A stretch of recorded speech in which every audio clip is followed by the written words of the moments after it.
राम राम। इस सृष्टि का नियम है कि जो भी जरा सा ऊपर चढ़ने लगता है, दूसरे लोग उसकी टांग खींचना शुरू कर देते हैं। इसी तरह जो भी व्यक्ति भगवान की भक्ति करने लगता है तो दूसरे लोग उससे जलने लगते हैं।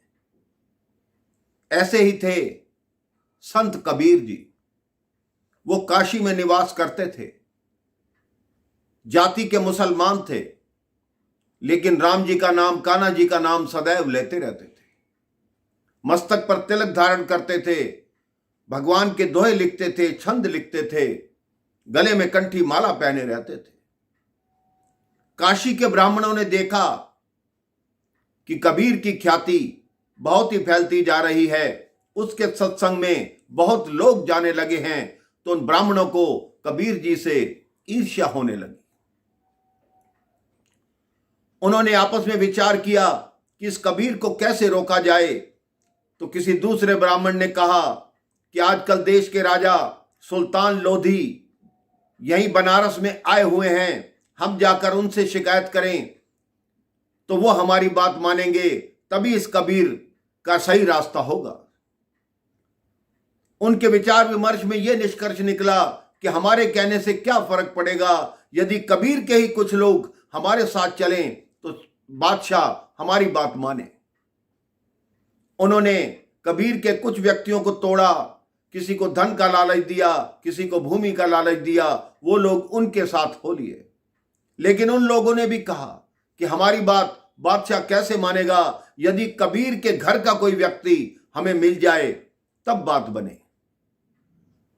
उन धूर्तों ने ऐसी चाल चली कि कबीर की मां नीमा जान वो भी उनके साथ आ मिली। उसको समझाया कि तुम्हारा बेटा मुसलमान है, फिर भी हिंदुओं की इबादत करता है, तुम नहीं चाहती कि तुम्हारा बेटा वापस मुसलमान बने, 5 वक्त की नमाज पढ़े, बताओ।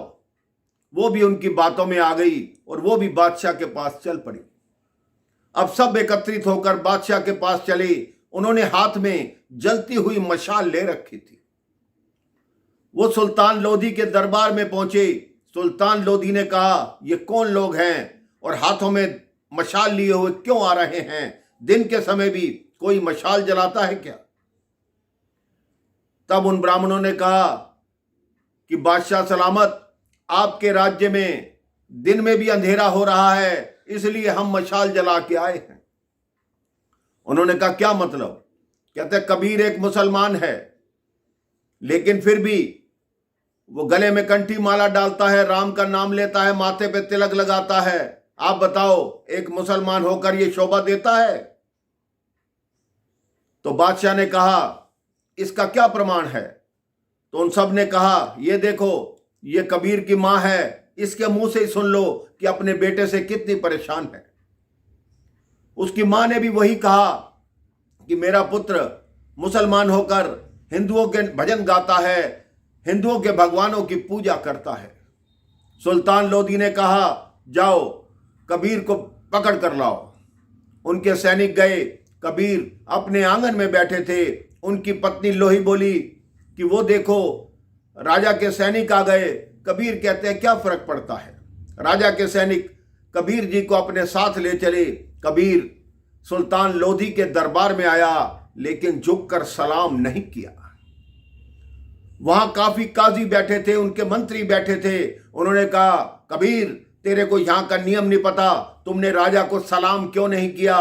कबीर ने कहा, मैं दुनिया के सबसे बड़े बादशाह जो श्री राम जी हैं उनको सलाम करता हूं, अपने गुरु को सलाम करता हूं, उसके अलावा किसी को सलाम नहीं करता।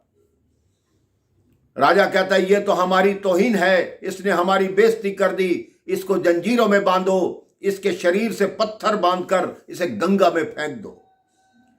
उसे वैसा ही किया गया, जंजीरों में बांधा गया, उसके शरीर पर पत्थर बांधे गए और उसे गंगा में फेंका। गंगा में जैसे ही फेंका, उन्होंने कहा, श्री राम जय राम जय जय राम। जैसे ही राम नाम की धुनी लगाई, वो जंजीरें न जाने कहां टूट गई, पत्थर कहां टूट गए। कबीर जी तैर कर किनारे पर आकर खड़े हो गए। राजा सुल्तान लोधी ने पूछा, मर गया क्या? उन्होंने कहा नहीं, वो तो किनारे पे खड़ा है, हो सकता है जंजीरें खुल गई हों। राजा ने कहा दोबारा यहां लाओ और आग जलाओ, आग के बीच में उसको बिठाओ, मैं देखता हूं कौन सा उसका खुदा, कौन सा भगवान उसको बचाता है। वैसा ही किया गया। कबीर को बिठाया गया, चारों तरफ से अग्नि लगा दी गई, पूरी लकड़ियां जल के भस्म हो गई, राख का ढेर लग गया। बीच में से कबीर जी निकले, उनके तन पर एक भी आंच नहीं लगी थी, उन्हें कुछ नहीं हुआ था, अपितु जैसे ही वो अग्नि से बाहर निकली उनका शरीर और दमकने लगा। अब बादशाह पर उल्टा असर हुआ। उसने झुककर कबीर को 3 बार सलाम किया कि आप वास्तव में ही खुदा के बंदे हो। आपकी परीक्षा लेना मेरी सबसे बड़ी गलती थी। आज के बाद आपको कोई कुछ नहीं कहेगा। आप किसी भी भगवान को मानो, किसी भी खुदा को मानो। कबीर जी घर आ गए, लेकिन ब्राह्मण उनसे और जलने लगे। अब उन्होंने कहा इसने सुल्तान लोधी पर तो विजय पाली, लेकिन हम इसको नीचा दिखाकर रहेंगे। उन्होंने कबीर के नाम से आसपास के 50 गांव में निमंत्रण भेज दिया कि आज का भंडारा, इस दिन का भंडारा कबीर की तरफ से होगा, सभी आए।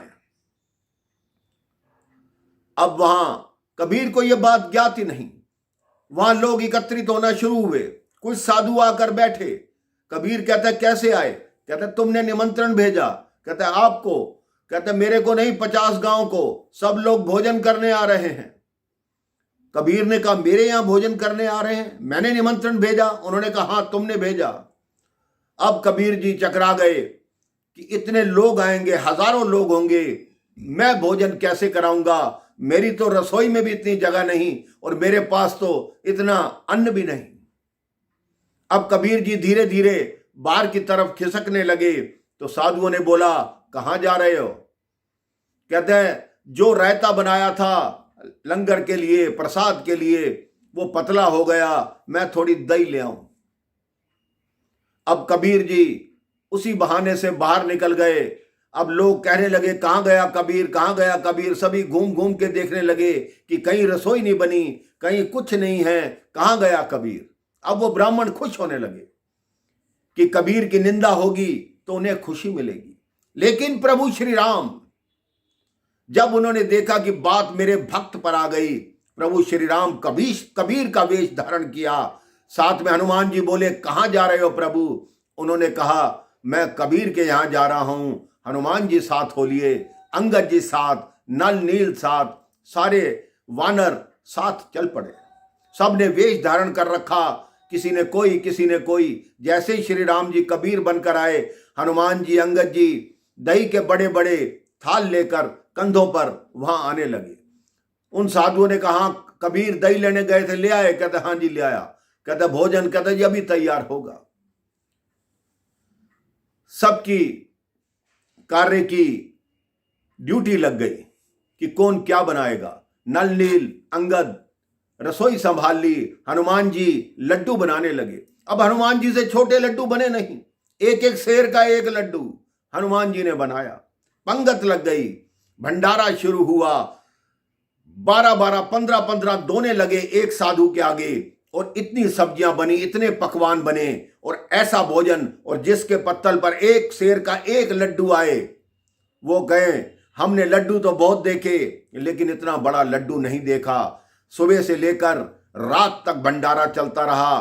सारे लोग कबीर की जय कर रहे हैं, कबीर की जय, कबीर की जय, कबीर की जय। कबीर कहीं छुपे हुए थे, वो सुन रहे हैं कौन जय कर रहा है।